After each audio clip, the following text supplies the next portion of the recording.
It's sort of more like what you see in an autocracy, Scott Dworkin, where essentially the regime says you are either with the regime or you are the enemy, and then the sort of autocrat goes after you. Donald Trump also, in addition to this, Politico reported this week, Scott, that Donald Trump is actually paying someone. He's got a staffer that the White House pays $89,000 a year to find and distribute positive stories from the mainstream media because he needs it emotionally. What do you make of that? I think that it's just, you know, petting his ego, as always, and I think that's, again, a ridiculous path, because really, when it comes down to it, I don't think Barack Obama really paid as much attention to the news.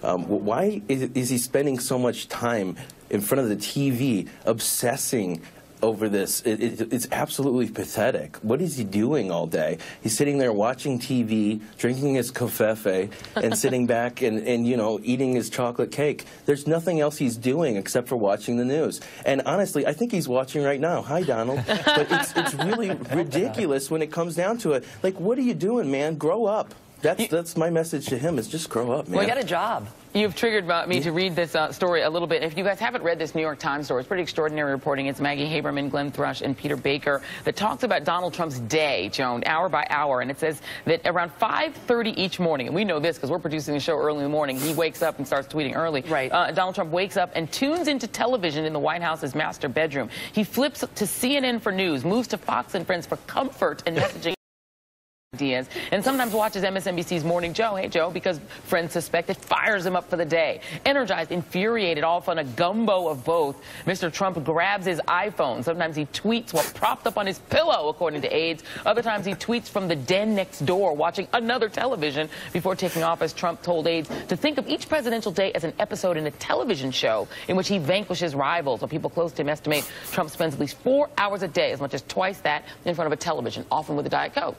Up to 12 Diet Cokes. Up to 12 Diet Cokes and mainlining cable news. Yeah, it's really not a good diet for the man. I'm concerned about him. It also, that story also has a, he goes to a meeting in his night clothes, I think they said. Very Timesian twist, but yeah. I want to know more about that. What are his night clothes? Which meetings is he attending in his night clothes? I mean, it's a very scary picture. But then it also has weird elements of normalizing him. Like, he is growing into the job. He's shaping what it means to be president that are discordant with you're learning these shocking and, you know, sometimes horrifying things, but then there's also a message that he's learning, he's growing, he's evolving. I don't know. The piece needed maybe another go-round in editing. And that does make an important point, Eric, because there does seem, and the Times is one of those papers that has this weird relationship with Donald Trump, where they are both tough on him and doing tough journalism, but they have sort of a core empathy because he's sort of a hometown guy, and you feel that core empathy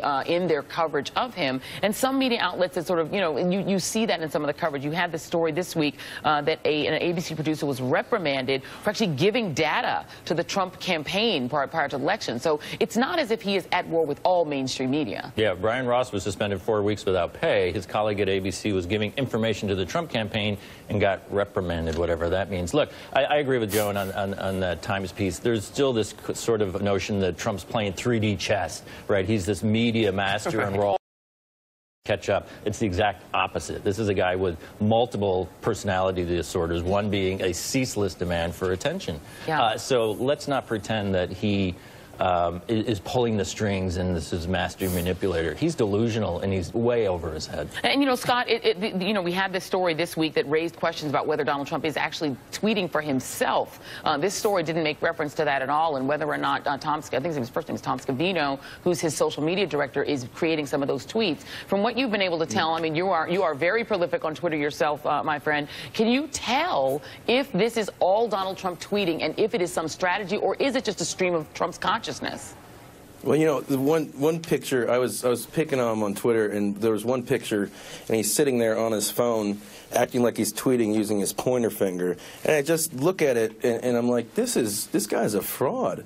There's absolutely nothing that's real. And if you think about it, he's not going to be the one who's uploading videos. He's not. He doesn't have a stream of consciousness where he can actually put down a thought and then keep it tight and within lines. I think people need to ask him questions like, what's a hashtag? How do you do this? Actually videotape him tweeting for 30 minutes, and then I'll believe it. But I really don't think, I think it's more tested than we think. I think that things are, there's intentional typos that are made.